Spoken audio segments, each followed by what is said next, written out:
पहलगाम आतंकी हमले की जांच में आपका साथ जरूरी है। यह कहते हुए एनआईए यानी नेशनल इन्वेस्टिगेशन एजेंसी ने जनता से सपोर्ट मांगा है।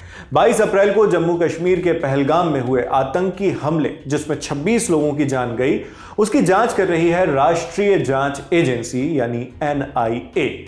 इसी सिलसिले में अब एनआईए ने जनता से मदद की अपील की है। अगर आप उस दिन पहलगाम में मौजूद थे, चाहे पर्यटक यानी टूरिस्ट के रूप में हो, बतौर वहां के स्थानीय निवासी हो या फिर कोई विजिटर के तौर पर ही क्यों ना हो, अगर आपके पास हमले से जुड़ी कोई जानकारी, तस्वीर, वीडियो या मोबाइल क्लिप हो तो उसे तुरंत एनआईए के साथ शेयर कीजिए।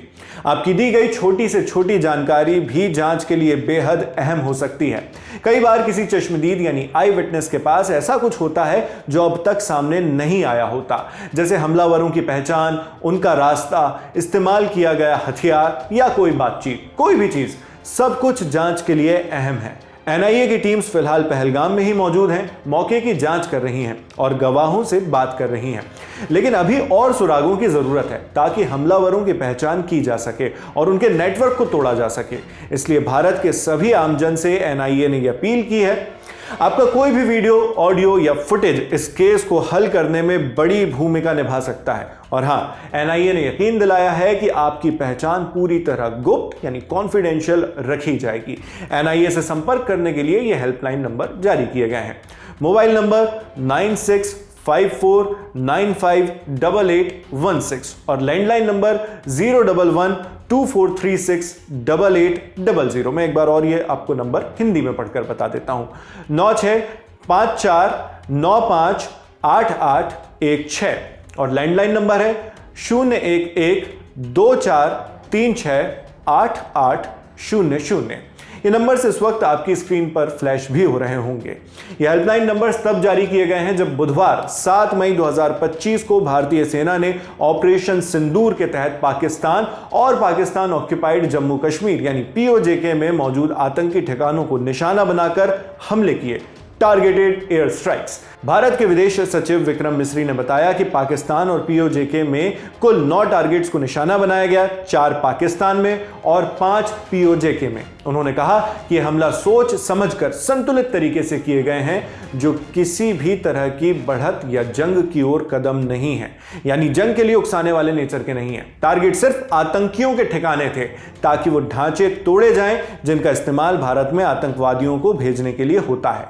सेना ने यह स्ट्राइक 7 मई तड़के 1:05 से लेकर 1:30 बजे के बीच की। किसी पाकिस्तानी मिलिट्री इंस्टॉलेशन यानी सेना के अड्डे को निशाना नहीं बनाया गया और अब तक किसी भी तरह के कोलैटरल डैमेज यानी आम नागरिक या गैर लक्ष्य हानि की पुष्टि नहीं हुई है। इस बीच भारत के सूचना और प्रसारण मंत्रालय यानी आईएनबी मिनिस्ट्री ने 7 मई को एक बयान में कहा कि ऑपरेशन सिंदूर के तहत आतंकी कैंप्स पर भारत के सटीक हमलों यानी प्रिसिजन स्ट्राइक्स के बाद पाकिस्तान ने सोशल मीडिया पर एक फुल फ्लेजेड, पूरी ताकत से झूठ फैलाने वाला अभियान चला दिया है। यह सब सिर्फ इसलिए किया जा रहा है ताकि जमीनी हकीकत से ध्यान हटाया जा सके।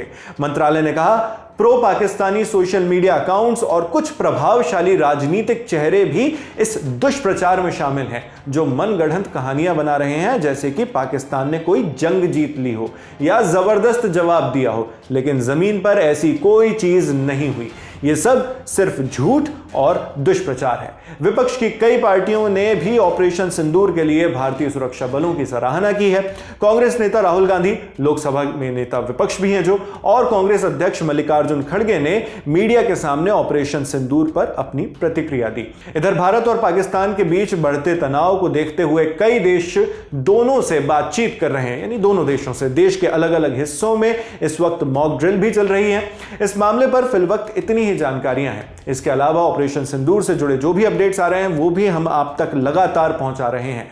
इसमें सबसे ताजा अपडेट्स पीएम मोदी से जुड़ी हैं। प्रधानमंत्री ने 7 मई की सुबह कैबिनेट की मीटिंग लेकर राष्ट्रपति द्रौपदी मुर्मू के पास ऑपरेशन की ब्रीफिंग दी। इसके अलावा उन्होंने अपने यूरोपीय दौरे को भी पोस्टपोन कर दिया है। ऑपरेशन के एक दिन बाद यानी 8 मई को पीएम मोदी ने सर्वदलीय बैठक यानी ऑल पार्टी मीटिंग भी बुलाई है। इस पर जो भी खबरें आती रहेंगी वो आपको इसी तरह दी लल्लन टॉप पर मिलती रहेंगी। मेरा नाम नावेद है, आप देखते रहिए दी लल्लन टॉप।